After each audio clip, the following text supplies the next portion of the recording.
letting people go or firing people will inevitably come. Conversations were incredibly hard and emotions were incredibly high. You have to honor your truth and what's right ultimately for you as a business owner. What happens when success demands that you let go of people, businesses, and of being liked? That day was the worst day of my life. Today's guest, Mel Yu, has built multiple businesses, run events for thousands, mentored entrepreneurs, and become a go-to speaker for resilience, identity, and building your personal brand. I could be the villain in someone else's story. I could be the bitch. I think you can be kind, but you don't need to be nice all the time. Sometimes things require us to be a little bit more assertive. What you haven't seen is the shadow work, the tough conversations, and the constant redefinition of what success needs. It was the hardest thing when a relationship breaks down in the form of infidelity, right? For me, it was the most. Not enough people are speaking about this. And so if you're currently pivoting, rebranding, or feeling just torn between staying comfortable and stepping into your next level, this conversation is going to hit really, really deep. So let's dive into it. Mel Yu, welcome to Unstoppable Success. Thanks for having me. I'm so excited. I feel very honored to be on the show. Oh my gosh, it's been a long time coming, honestly. And we purposely haven't caught up because we're gonna catch up now on the episode because you have been through so many changes recently. I mean, when are you not? I think but more recently than usual. But you're someone who moves so damn fast that there's always stuff happening. So I want to unpack a little bit of what you've been moving through lately. But first things first, before I start any episode, I like to get an unhumble brag from you.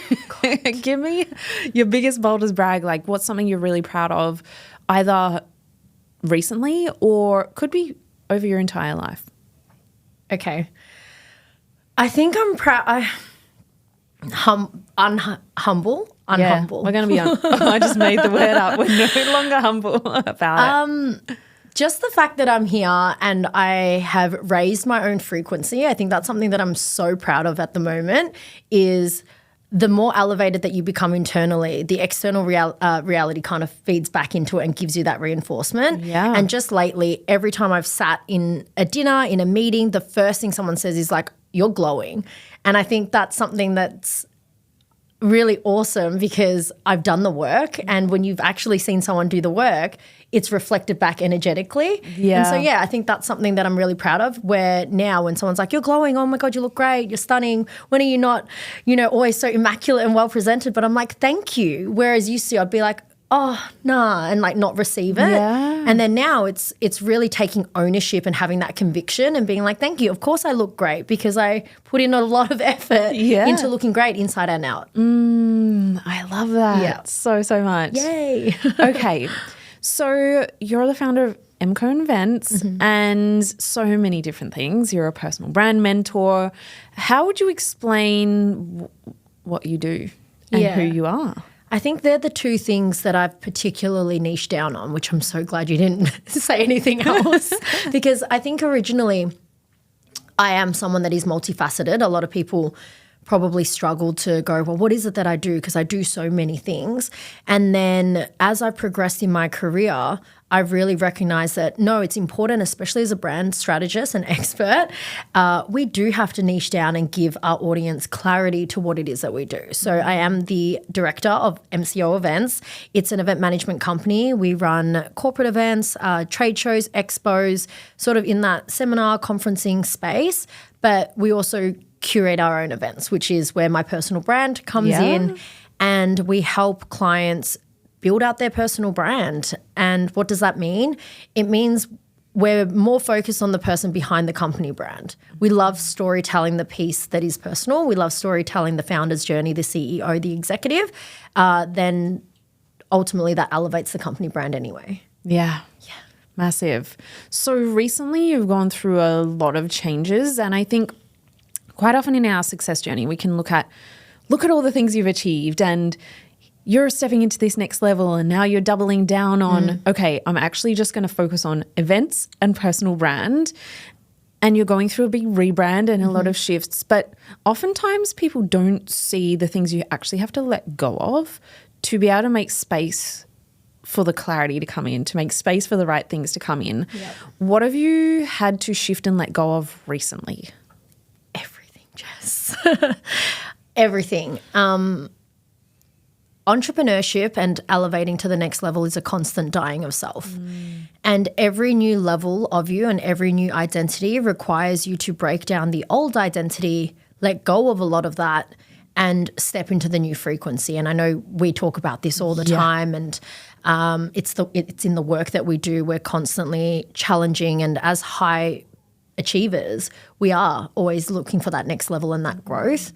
But to actually get to the next growth, the environment that you're in, the mindset that you've adopted, the comforts and the safety that got you to where you were. You've said this in your personal branding event, like the mindset that got you to 6 figures isn't what's going to get you to 7. Yeah. And the business that you want to operate might involve a whole new team.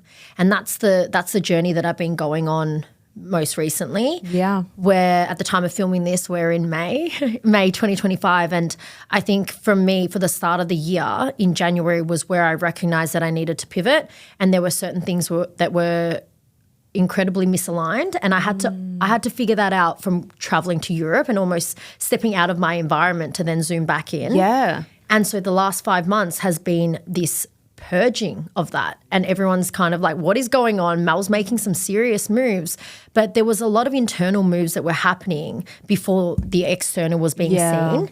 And so what did that look like? It looked like the collapse of a business. It looked like winding down a particular business because I had too many fingers in too many pies, and this was the really niching down part. But on top of that, it also looked like letting people go. And that was something that I haven't shared. Big team on that side of the business. 7. Yeah. Yep. And so that required a new level of leadership and a new level of faith and trust within self as well, that although conversations were incredibly hard and emotions were incredibly high, you have to honor your truth and what's right ultimately for you as a business owner. And no one really knows that unless they're the owner. Yeah. And I think as you move through any success, letting people go or firing people will inevitably come. And I have so much compassion because that day was the worst day of my life, that one day that and then after that, built the skill set, built the resilience, spoke to a couple mentors, and then now I've done it more than once. Yeah. And you kind of build this skill set and this compassion and this resilience, but also like the most beautiful things come out of the hardest conversations. And so that's what that looked like as well. So a restructuring the team, a restructuring the business model in the service. Who could I bring and carry on to the next evolution of what MCO looks like? I've had MCO for 8 years. And I then thought, this is great. Let's do the next thing, as most entrepreneurs do. And then I started a digital marketing agency essentially. And I think it wasn't aligned for me. It was really misaligned. And this is the thing about brand. What felt misaligned for you? I was super stretched in, we had a thriving business which was, which turned over 7 figures. And then I thought, great, now I can start a new thing.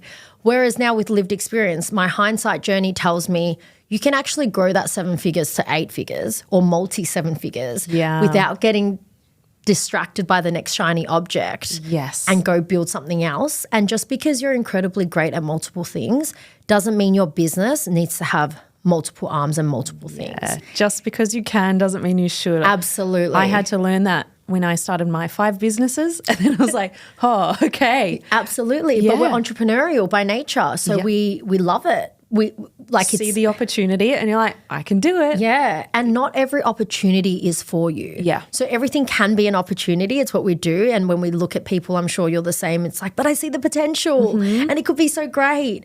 But maybe that's not your potential and that's not your opportunity to unwrap. Yeah. Yeah. What did it take personally? Because obviously that's always a tough conversation. You don't want to let people down. It's like their livelihoods. They're part of the team. They've bought into the vision.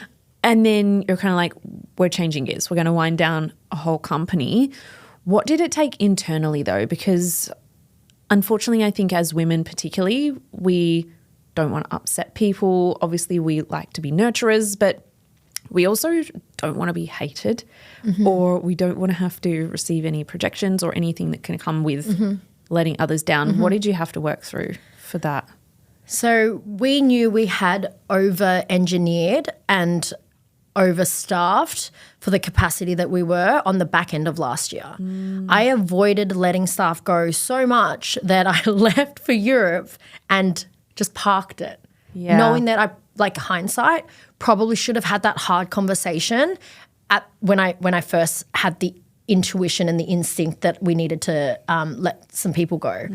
And I avoided it so much because I didn't want that to be the truth and I didn't want to have to do it. No one wants to get out of bed and go, no one ever wants to say you don't have a job anymore and good luck, but the business is moving different ways. And someone that is a female but also a whole nother level of empathy and compassion, like I'm an emotional being as it is, and to really be able to choose what's right for the business, because it's either we cut off some fat, we let some of that go, or we all sink and then I can't even eat. Yeah. And so then ultimately the inevitable would happen anyway. And so, I think you have to be able to sit with yourself and process things, seek some mentors as well that have done it, that have had scaled businesses or have let people go, because that was the best thing for me, to be able to ask my mentors to then hold that conversation, because I didn't have the skill set yet. I'd never done it.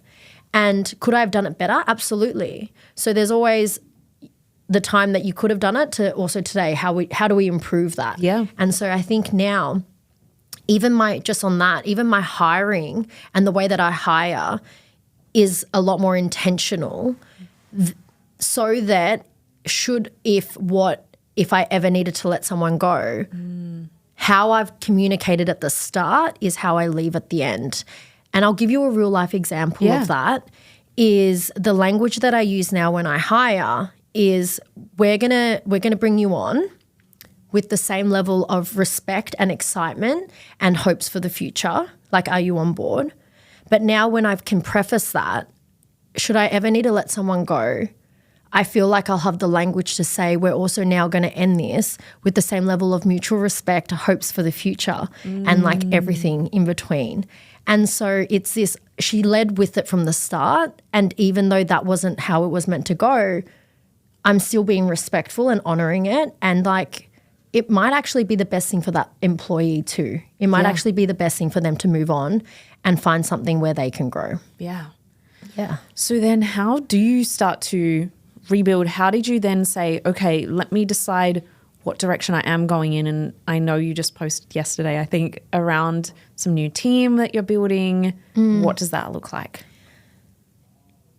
The vision of your business as the founder constantly needs to get reinvented, and revisited. And so without the vision, no one can come on your mission, right? Like, it has to be the vision first. And at any point when the vision shifts and changes, it's going to cause some friction. That's what happened with the old team. It was like, well, we don't want to move this way, or we don't know where we're going. And you can rebuild that, because I think if you can get real clarity on what your vision is, you will find people that will then go, hey, that lands for me, that aligns. And so getting really clear on that, I couldn't do that on my own. I had to get mentorship. Yeah. And I'm getting quite a lot of high level coaching at the moment in terms of proximity, and going, well, where do I want to move? And with my coach at the moment is like, his ability to see version 2, version 3 Mel is like before I can even see it. Yeah. And I think that's so powerful, right? When someone points. An intangible piece. Yeah. But it's the most valuable. Yeah. Yeah. He believes in me more than I feel like I believe in me. And sometimes I'll be so grateful and thankful. He's like, this is just you doing it, right? And he always points it back to me, and he never, takes it in terms of, he's like, all I'm doing is showing you the mirror. But sometimes we don't have those people around that can show us that mirror, which is why I believe in mentorship so much. So I think starting with a vision and rebuilding that way. Yeah. What are some of the identity shifts that you've had to make? And the mindset shifts that you've had to make to hold that next level. Yeah, I love this conversation and I love your questions because there are that many podcast episodes of version 1 Mel that people can go out and see and you'll hear it. You'll hear that version 1 Mel that shares a lot of her hardship growing up. And I think we all have had hard things that we've had to move through, and a lot of us might hold on to those stories, and subconsciously those stories become such a strong part of our identity that we don't want to let them go. Yeah. But what you've just said, to get to that next level and to vibrate at a higher frequency, you can no longer play at that lower frequency that you once were. You actually have to let go of the stories that got you to where you were, and that's the hardest thing because they're almost like a comfort blanket. Yeah. Every now and again when I have had a hard day, I open up like my memory box metaphorically, and it's almost like these trophies of like, but you know, look how hard things have been and I've been able to get through it. Yeah. And I've really had to rewrite that narrative and almost just shift that mindset and let go of that. You're not a small girl anymore, Mel. Like you're actually quite powerful and you can embody that. And you can be that and be a confident self. But yeah, I think there's a whole level of deep inner child work that you have to do, and also the playing with the shadow work of what would people think if I no longer talk about XYZ? Yeah. Yeah, what would that mean? And does it mean that now that I'm walking with confidence, will people think I'm obnoxious? You know, will people think I'm arrogant? Will people think I'm too assertive or too much this or that? And you really got to be able to accept all shades and parts of you to then really embody who you were always meant to be. Yeah. What's some of the biggest shadows that you've had to own in this chapter? That I can be misjudged, that I could be the villain in someone else's story. Yeah. The letting someone go, that I could be the bitch, you know, and why did I make all these cuts and they had to be that? Why couldn't it have been someone else? And I had to really dance with all of that and go, no, this is who I am and this is why I'm doing things. And I think you can be kind, but you don't need to be nice all the time. You can always have that kindness and compassion, but sometimes things require us to be a little bit more assertive because, again, as the business owner, there's responsibility that only you will understand. Yeah, I think it's so true. Like I've been through my own. I used to think, oh, if I share my success, I'm now arrogant, I'm now a bitch. And so it's so true that at every new level we're kind of shedding these layers of shadows, identity to hold the next level. And I think what you said around being nice and kind, they get grouped together out of the fear that someone will see as being rude or being too blunt or upsetting someone. But it's almost just like building our resilience to hold it. Yeah. To be like, someone is going to see me as that. And I know my true north enough to know that deep down I'm not that. And that's the self-work and that's the self-compassion and giving yourself grace at the end of a hard day. Everyone knows how it feels if you've been a business owner, that the weight is on your shoulders. It does feel like one of those days where I openly share, sometimes I'm like, today wasn't it. It was not it. And I failed more times than we can imagine. And I just want to crawl up into the fetal position and be my doona. And I actually honor that too and do that. But then the next day I get up and I show up and go, don't forget the mission. Don't forget the vision. Yeah. Because we're here to do so much more. How do you show up in those tough times? Because obviously sort of you went through a relationship breakdown, then you went through a business shutting down. How do you show up in those moments where you'd rather just hide for a little while? Yeah. The universe really tested me on the back end of last year. And it was the hardest thing when a relationship breaks down in the form of infidelity, right? For me, it was the most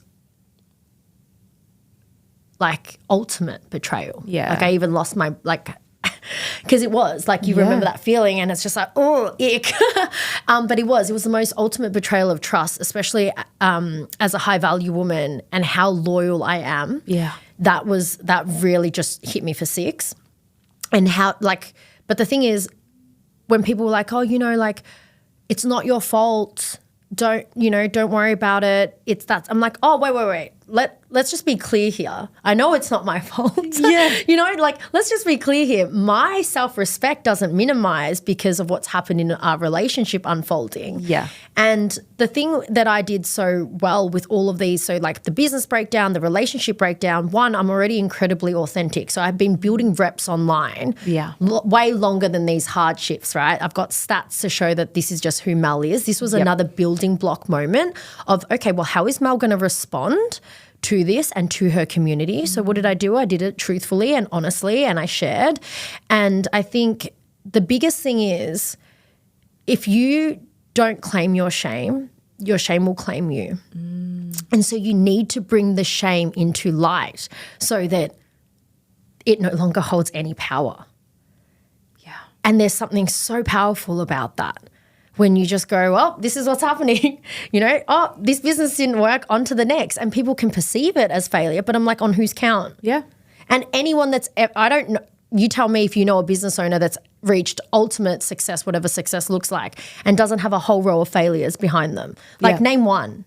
Like there's so many. No. Ben Francis, Gymshark, he is always like talking about, people think Gymshark's this amazing thing. I've had 15 other failed businesses before that, but people don't remember them. No. So this is just another one of those things for me. Yeah. And it's almost, again, it's putting in the reps. So like I try and rack my brain on what does failure even mean? Like I actually can't fathom it being a tangible thing that exists because it's putting in the reps. It's learning the lessons. It's trial and error and learning along the way. There really is no such thing. But anyone that says you failed hasn't been the man in the arena. Yeah.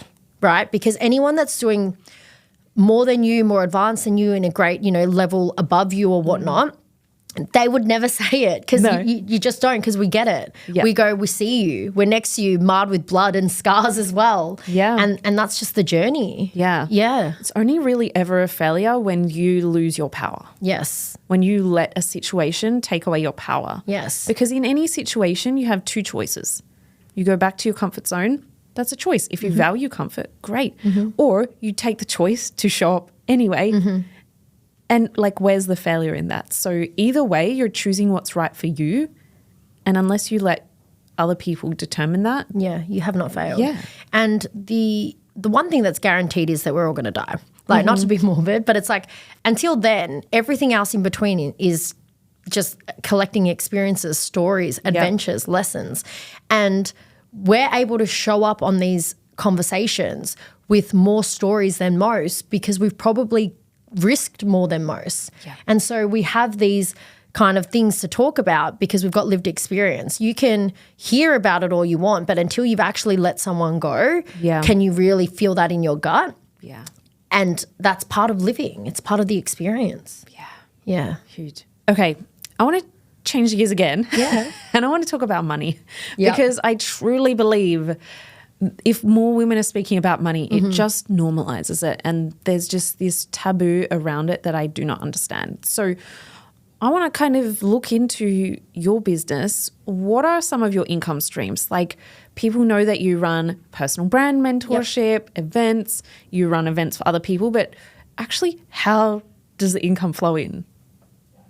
Those are the income streams. I don't actually have as many income streams as people think, probably. But break it down for us. So people pay you for mentorship. Yep. So that's organically for my personal brand. People pay me for mentorship and consulting. Yeah. And that's at a relatively high ticket. I'm a big believer in not charging an hourly. I think we, as entrepreneurs, we need to charge for outcomes. Yes. We need to charge for results. Yeah. And it's our responsibility to teach our clients that. So if we're bringing in clients that are also coaching and mentoring, you're not charging, this is my hourly rate, get out of that because you're always going to be stuck in the weeds. And also time collapsing is if I can get you a breakthrough in 20 minutes, would you pay? You'd probably pay more, even though I could give you a 10-week program. Exactly. But for what? When we only need sort of something like that. So charging that high ticket, clients come to us. We have really good SEO for MCO events as a Melbourne event company. Our SEO has been really good. So we get leads through our website. And for me, we close deals pretty quickly because of my response to to the inquiry. Like I am on. So the fact that you're fast or how you respond? Both. Yeah. So when a lead comes in, however the lead is, the lead will go cold the more time that you waste. Yes. But if you've ever if you've ever sent an inquiry and then the phone rings within a half an hour gap, you're surprised. You're like, oh my God, wow. Like if this is how you're going to show up, how are you going to show up for my business? Yeah. So we'll do a quick chat around what the event brief is, and I'll be like, I'll send you a proposal within 24 hours. Yeah. Which I know not many event companies do. Yeah. And so my ability to react to that lead is quite high, which is how we've won business. And so we bring in money that way. And then whenever in the pipeline we don't have as many corporate events or trade shows or expos, Mel creates. Yeah. So then Mel creates her own events through her own business. So whenever there's a quiet period, I'm not sitting there just going, what's happening? Why isn't the industry paying me now? We're like, let's invent something. Let's pivot. Let's be aggressive in it. So that's probably how we manage our cash flow. So whenever there's a quiet month, we'll run a personal branding event. We'll run a masterclass of some sort. We'll run a mastermind retreat. And then we build that way. Yeah. So good. Are there new income streams or arms that you're thinking of in the future? Or is it like, no, I'm really just doubling down? So we are doubling down on events and branding. Yeah. Are there new offers and experiences? Yes. Yeah. Are there things because I need things to also activate me. Yes. Right? We can create the same offer, but if it no longer lights me up or activates me, I need to move. Yeah. Because I need to be bringing in that constant sort of like excited energy because that's what's going to attract my next sort of client. We're also in the stage, you talked about MCO rebranding and Mel Yu, we're also in a stage of repositioning. So we're now sort of repositioning to a more higher luxury kind of market, a more prestige market in terms of even branding. Our avatar at the moment or who it is that we serve is someone that's been in business for a little bit and they've built a sensational resume or history, but they haven't necessarily been able to articulate their story. Yeah. That's our avatar now. Yeah. So they've built success, but how do they, a few of my clients now is they built the success, but they can't exit, or when they're seeking new deals and opportunity, their brand presence isn't strong enough. And so we're just going, great, you've got a story, and I just want to pick at that story and make it a compelling way online. Yeah. Yeah. And so that's kind of where our avatar is playing, which means my whole identity needs to shift. My whole presence needs to shift to the point of like how I dress up consistently needs to shift, which is where I think the glow up is because I'm very intentional. I used to still just like, I'm all for like on my stories, like I still wear like my dressing gown sometimes and I'm vlogging. But definitely at a client facing meeting, there's a certain aesthetic that Mel Yu wants to present. Yeah. Yeah. Yeah. What other identity shifts are you taking to step into that next level? Adding zeros in money has been a huge identity shift because the little conscious brain of ours will be like, what? In your pricing? Yeah. Yeah. Yeah. And then through coaching and mentoring is just recognizing that don't create offers and price points based on your own bank account. Yes. This was such a big thing for me because you do not know and do not make the decision for what's in someone else's bank account and what someone else really needs and what they would actually pay for it. We make so many assumptions of, people won't pay that.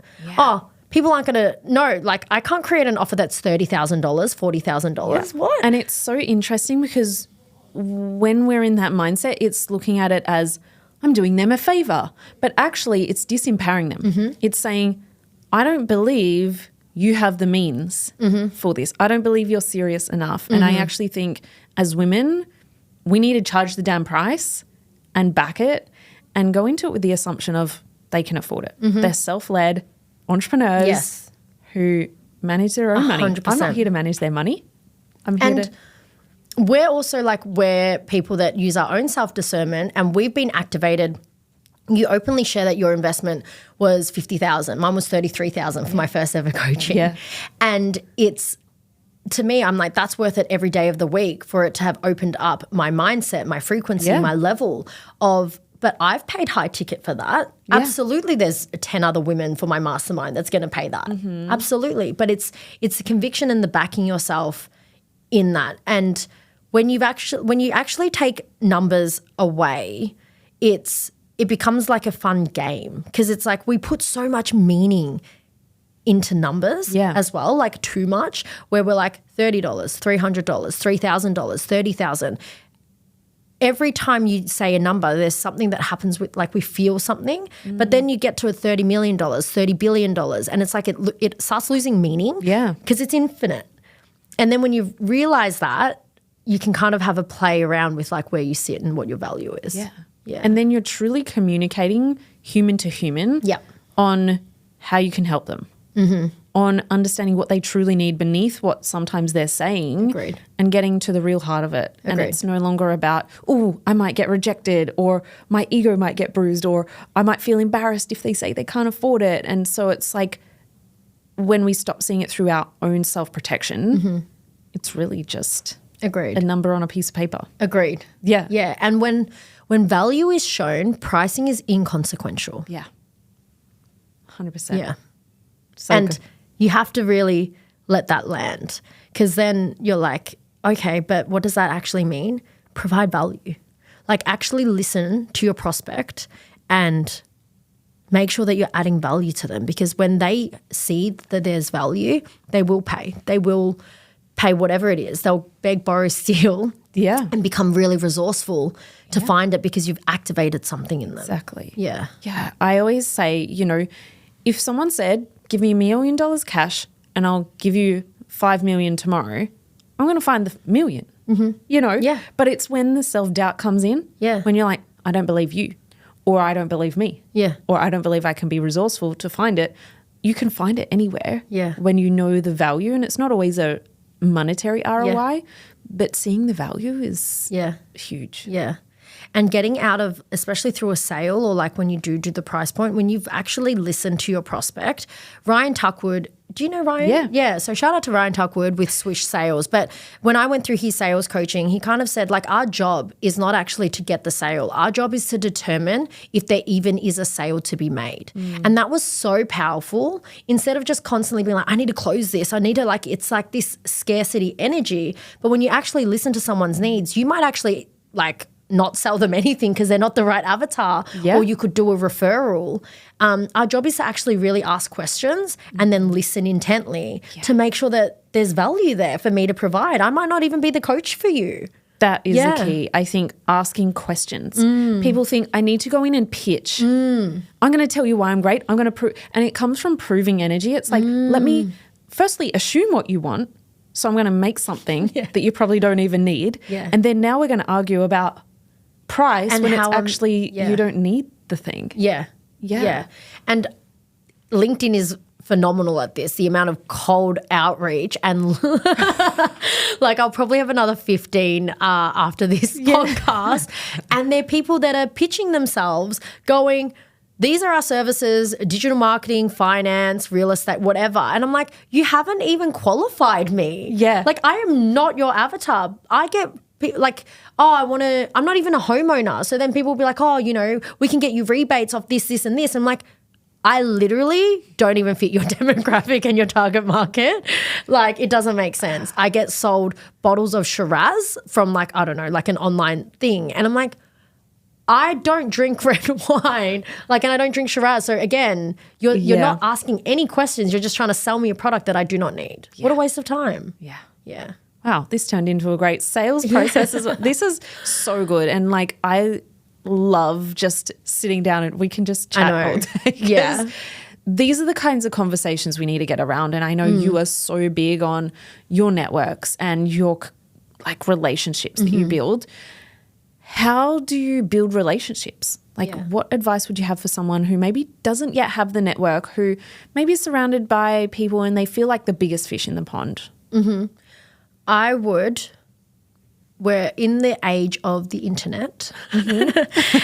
I would look at the people that you aspire to be, that you really resonate with, and DM them.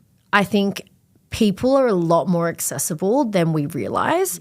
And so when you realize that at some point you're like, oh, I'm not really challenged. I'm the biggest fish in this pond. Yeah. Start looking at people that you might aspire or that have a few steps ahead of you and DM them and say, nothing salesy, but like, hey, I really admire XYZ, or you've been a positive influence in my life. No need to reply. Just wanted to let you know. Yeah. More often than not, if that person is who they said they were, like you might get a reply. You also might not.